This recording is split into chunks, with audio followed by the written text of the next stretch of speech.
നമസ്കാരം. വ്യാഴമാറ്റം മെയ് 1. എല്ലാ ഈശ്വരന്മാരുടെയും അധിപതി എന്ന സ്ഥാനമാണ് നവഗ്രഹങ്ങളിൽ വ്യാഴത്തിനുള്ളത്.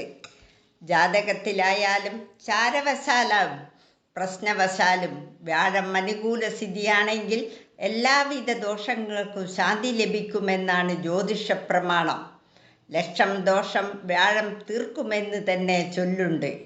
ഏതാണ്ട് 1 വർഷമാണ് വ്യാഴം ഒരു രാശിയിൽ നിൽക്കുന്നത്. ജന്മരാശിയുടെ 2, 5, 7, 9, 11 ഭാവങ്ങളിൽ നിൽക്കുമ്പോൾ വ്യാഴം അനുകൂല ഫലങ്ങൾ നൽകും. മറ്റു ഭാവങ്ങളിൽ നിൽക്കുമ്പോൾ പ്രതികൂല ഫലങ്ങളാണ് ലഭിക്കുക എന്നാണ് പ്രമാണങ്ങൾ പറയുന്നത്. വ്യാഴപ്പിഴവിന് പരിഹാരമായി ആരാധിക്കേണ്ടത് വിഷ്ണുവിനെയും അവതാരമൂർത്തികളെയുമാണ്.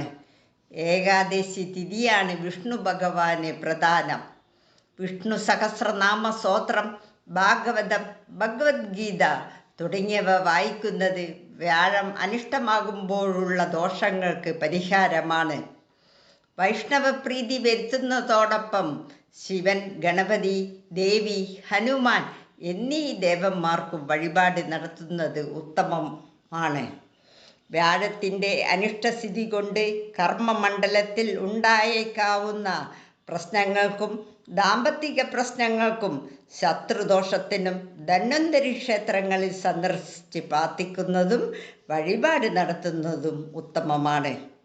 സഹസ്രനാമ സ്തോത്രങ്ങളിൽ ഏറ്റവും ഉത്തമം വിഷ്ണു സഹസ്രനാമ സ്തോത്രമാണ്. എല്ലാവിധ ആപത്തുകളിൽ നിന്ന് രക്ഷ പ്രാപിക്കാൻ ഏത് ദേവനെയാണ് സ്തുതിക്കേണ്ടത് എന്ന് യുധിഷ്ഠിരൻ്റെ ചോദ്യത്തിന് മറുപടിയായി ശരശയ്യയിൽ കിടക്കുന്ന ഭീഷ്മാചാര്യർ ശ്രീകൃഷ്ണനെ നോക്കി സ്തുതിക്കുന്നതാണ് വിഷ്ണു സഹസ്രനാമ സ്തോത്രം. ഈ നാമം ജപിക്കേണ്ടത് വ്യാഴാഴ്ചയാണ്. ജപം ആരംഭിക്കേണ്ടതും വ്യാഴാഴ്ചയാണ്. വിഷ്ണു സഹസ്രനാമ സ്തോത്രം ജപിച്ചാൽ എല്ലാ ഗ്രഹദോഷങ്ങളും അകന്നു പോകും. വിഷ്ണു ഭഗവാന് ഏറ്റവും പ്രിയപ്പെട്ടതാണ് അഷ്ടാക്ഷര മന്ത്രം. മാർക്കണ്ഡേയ മഹർഷി ഈ മന്ത്രം ജപിച്ചാണ് മൃത്യുവിൽ നിന്ന് മോചനം നേടിയത്. നിത്യവും പ്രഭാതത്തിൽ 108 തവണ വീതം അഷ്ടാക്ഷര മന്ത്രം ജപിച്ചാൽ എല്ലാവിധ ഗ്രഹദോഷങ്ങളും അകന്നു പോകും. ഈശ്വരാധീനം വർദ്ധിക്കും. ഓം നമോ നാരായണായ എന്നതാണ് അഷ്ടാക്ഷര മന്ത്രം. നാരദ മഹർഷി ധ്രുവന് ഉപദേശിച്ചതാണ് ദ്വാദശാക്ഷര മന്ത്രം. ഓം നമോ ഭഗവതേ വാസുദേവായ എന്നതാണ് ഈ മന്ത്രം. ഈ മന്ത്രത്തിലെ 12 അക്ഷരങ്ങൾ 12 രാശികളെ പ്രതിനിധീകരിക്കുന്നു. ഈ മന്ത്രം 21, 54, 108 പ്രാവശ്യം ദിവസം ജപിക്കുകയാണെങ്കിൽ ജീവിതത്തിലും സമൂഹത്തിലും ഉന്നത സ്ഥാനം നേടുകയും ഈശ്വരാധീനം കൂടെ എപ്പോഴും ഉണ്ടാവും. വ്യാഴം അനിഷ്ടസ്ഥിതിയുള്ളവർ ഗുരുവായൂർ ദർശനം നടത്തണമെന്ന് ജ്യോതിഷ പണ്ഡിതന്മാർ പറയാറുണ്ട്. കാരണം വ്യാഴ ഭഗവാൻ തന്നെ പ്രതിഷ്ഠിച്ച ക്ഷേത്രമായതുകൊണ്ട് വ്യാഴം പിഴച്ചതുകൊണ്ടുള്ള ദോഷങ്ങൾ ഒന്നും തന്നെ സംഭവിക്കില്ല എന്നതാണ് സങ്കല്പം.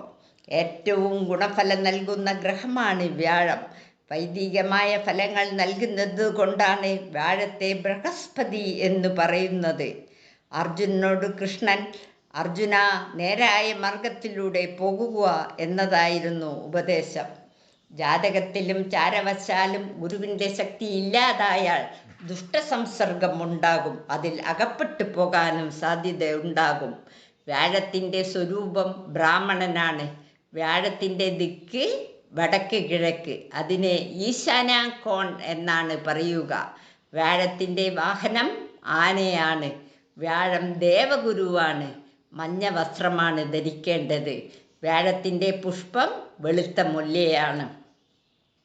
വ്യാഴം പ്രതിനിധീകരിക്കുന്നവർ രാഷ്ട്രീയക്കാർ, മന്ത്രി, ഭരണാധികാരികൾ, ജനപ്രതികൾ, പുരോഹിതന്മാർ, സമുദായ സംഘടന നേതാക്കൾ, നിയമപണ്ഡിതന്മാർ, അഭിഭാഷകർ.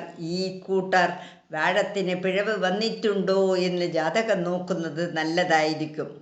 പതുങ്ങിയിരിക്കുന്ന അപകടത്തിൽ പെട്ടുപോവാൻ സാധ്യത.